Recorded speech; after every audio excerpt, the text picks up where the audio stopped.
Welcome dear students. Today topic is lungs. Lungs मतलब फेफड़े। The lungs are placed in chest cavity. फेफड़े आपके पास मौजूद होते हैं सीने में, चेस्ट कैविटी सीने में। From above and side, above ऊपर एंड साइड और एक साइड पर। लंग्स आर एनक्लोज और लंग्स बंद होते हैं, फेफड़े बंद होते हैं बाय द चेस्ट वॉल, सीने की दीवार में। While there is a thick muscular structure, और उसके बाद एक पतला उजलाती साख्त होती है called diaphragm. Diaphragm below the lungs, फेफड़ों के नीचे। फेफड़ों के नीचे आपके पास एक स्ट्रक्चर होता है, उसको हम डायफ्राम कहते हैं। डायफ्राम के अंदर आपके पास ये बंद होती हैं फेफड़े। Each lung is enclose in a double membrane, और हर लंग जो आपके पास होता है, हर फेफड़ा ये बंद होता है दोहरी झिल्ली में कॉल्ड प्लूरा, जिसको हम प्लूरा कहते हैं। It contain a pleural fluid, इसके अंदर एक प्लूरल का माया मौजूद होता है।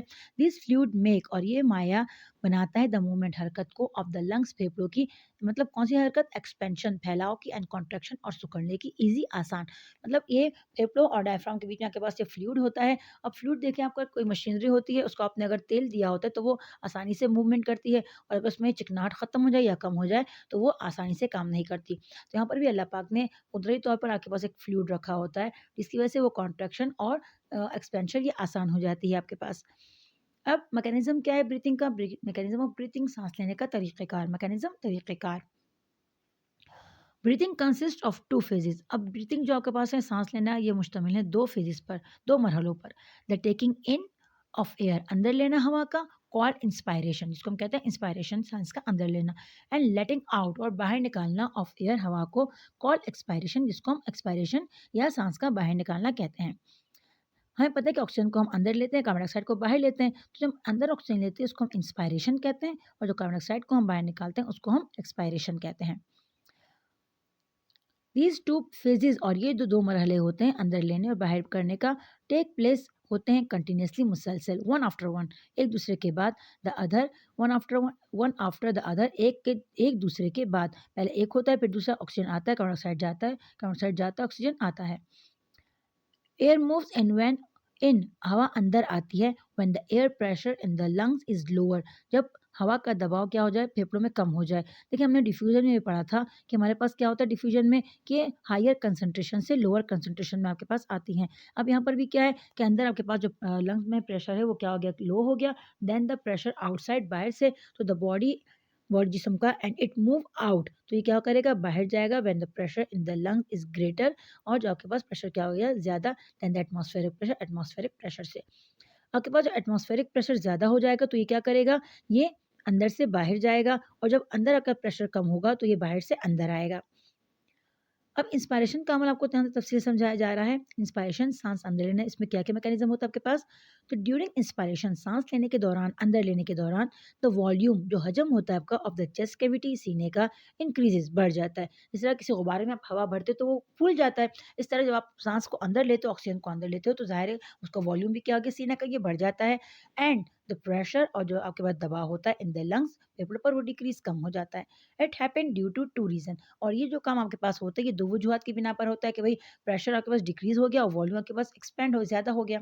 पहला क्या होता है, the muscles of the diaphragm, आपके पास जो डायफ्राम के मसल होते हैं कॉन्ट्रैक्ट, सिकुड़ जाते हैं, सो इट बिकम फ्लैट, तो क्या हो गया, ये हमवार हो जाता है। Instead of dome shape, dome shape के बजाय, डोम शेप मतलब डी शेप, आपको मुझे जैसे मैं दिखाया भी गया, आप देख सकते हैं यहाँ पर कि आपके पास जो इंस्पायरेशन होती है उसमें आपके पास जो ये डायफ्राम होता है ये कॉन्ट्रैक्ट हो जाता है, जिससे इसकी डोम शेप आपके पास आ जाती है। अब द इंटरकोस्टल मसल, जो अंदरूनी आपके पास पट्टे होते हैं, प्रेजेंट, मौजूद होते हैं, बिटवीन द रिब्स, पसलियों के दरमियान। पसलियाँ जो वो हड्डियाँ होती हैं जिसने अंदर आपके पास ये लंग्स को घेरा हुआ होता है, कॉन्ट्रैक्ट, ये भी सिकुड़ जाते हैं। ड्यू टू देयर कॉन्ट्रैक्शन, इसी की सिकुड़ने की वजह से, the rib cage expand, rib cage फैल जाता है, मतलब जो आपके पास पसलियाँ होती हैं ये फैल जाती हैं, जगह ज़्यादा हो जाती है। ड्यू टू दिस मूवमेंट, इस हरकत की वजह से, the volume of the chest cavity, जो हजम होता है सीने का, इंक्रीज, वो बढ़ जाता है। And so pressure on the lungs decrease, तो जो आपके पास दबाव होता है फेफड़ों पर वो कम हो जाता है। एज अ रिजल्ट, नतीजे के तौर पर, द एटमॉस्फेरिक एयर, जो बाहर की माहौलियाती हवा होती है, रशेज, वो तेजी से अंदर आती है, रश मतलब तेजी से अंदर आना, इन टू द लंग्स, फेफड़ों के अंदर, थ्रू द एयर, हवा से, सॉरी थ्रू द एयर पैसेजवे, हवाई रास्ते के जरिए, जो हम पहले डिस्कस कर चुके, एयर पैसेजवे, नॉस्ट्रल, नेजल कैविटी, फिर फेरेंक्स, लैरिंक्स, ट्रिका, ब्रोंकाई, ब्रोंक्लियूज, और फिर आपके बाद एल्वेलाई। तो आपके पास इंस्पिरेशन में क्या होता है कि वॉल्यूम आपके पास चेस्ट कैविटी का ज़्यादा हो जाता है, प्रेशर आपके पास डिक्रीज़ हो जाता है, तो आपके पास जो है हवा अंदर बाहर से अंदर तेज़ी के साथ आ जाती है। अब एक्सपायरेशन में क्या होता है आपके पास एक्सपायरेशन इंस्पिरेशन के बिल्कुल उलट है, यहाँ पर आपके पास वॉल्यूम कम हो जाता है और आपके पास प्रेशर ज़्यादा हो जाता है लंग्स के अंदर। ड्यूरिंग दिस प्रोसेस इस अमल के दौरान the muscle of the rib तो आपके पास पट्टे होते हैं, उसके जो पसलियों के जो पट्टे होते हैं एंड डायफ्राम और डायफ्राम वो रिलैक्स हो जाता है। इंस्पिरेशन में ये कॉन्ट्रैक्ट हो गया था और यहाँ पर ये रिलैक्स हो गए, मतलब अपनी वापस अपनी जगह पर आ गए। The rib cage goes down और रिब केज कहाँ चला गया? वो नीचे चला गया टू इट्स ओरिजिनल पोज़ीशन अपनी असल हालत में। व्हेयरएज़ जबकि डायफ्राम बिकम डूम शेप, अब डायफ्राम ने डूम शेप ले ली अपनी, मतलब डी शेप में आ गया। The volume of the chest cavity is decrease और वॉल्यूम क्या हो गया चेस्ट कैविटी ये कम हो गया। अब जब गुब्बारे से हवा निकालते हो बाहर तो आप गुब्बारे को दबाते हो या छोड़ देते हो खुला उसका मुँह, तो आहिस्ता-आहिस्ता सिकुड़ना शुरू कर देता है। तो इस तरह ये भी यहाँ कह रहे हैं जब हम कार्बन डाइऑक्साइड को बाहर निकालते हैं तो हमारे पास जो सीना होता है, जो लंग्स होते हैं वो आपके पास क्या हो जाते हैं, वो आपके पास उसका वॉल्यूम कम हो जाता है, तो उससे आपके पास जो कार्बन डाइऑक्साइड है वो आसानी से बाहर निकल आता है बगैर किसी मेहनत के। इट इंक्रीज़ द प्रेशर और ये दबाव को ज़्यादा करता है ऑन द लंग्स फेफड़ों पर टू एक्सपेल। अब एक्सपेल होता है ज़बरदस्ती बाहर निकालना कि भई एक्सपेल ज़बरदस्ती बाहर निकाले या तेज़ी के साथ बाहर निकाले द गैसेज़ गैसों को, द एयर आउट हवा को बाहर। तो होप स्टूडेंट आपको यहाँ तक समझ में आ गया होगा।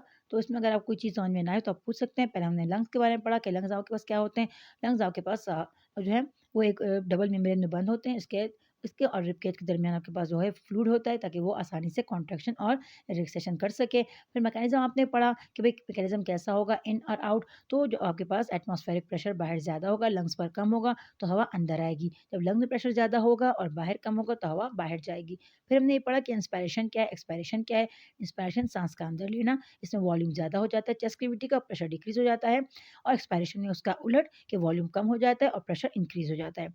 तो होप स्टूडेंट आपको यहाँ तक समझ में आ गया होगा। अगर फिर भी आपको कोई बात समझ में ना आई हो तो आप कमेंट करके पूछ सकते हैं। अपना बहुत सारा ख्याल रखिएगा। टेक केयर, अल्लाह हाफ़िज़।